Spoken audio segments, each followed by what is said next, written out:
বেশ বেশ সময় লেগেছে, অনেক বছর ধরে হচ্ছে না করে ফাইনালি সেটার একটা গেট আপ হয়েছে। আশা করা যাচ্ছে খুব তাড়াতাড়ি সেটা পুরো সম্পূর্ণ হবে।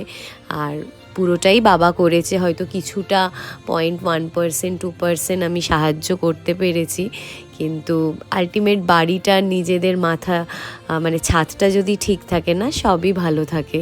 তো যাই হোক, আর পুজোর দিন মেনু ছিল হলো এই যে আমি পাকোড়া ভাজছিলাম, হেভি লাগে কিন্তু।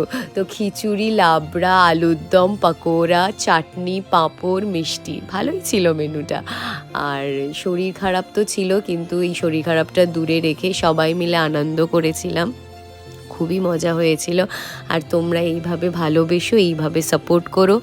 আমার প্রত্যেক ফ্যামিলি মেম্বাররা চাইবো যে সবাই আমার পাশে থাকুক, সবাই আমাকে ভালোবাসুক এইভাবে। Thank you so much.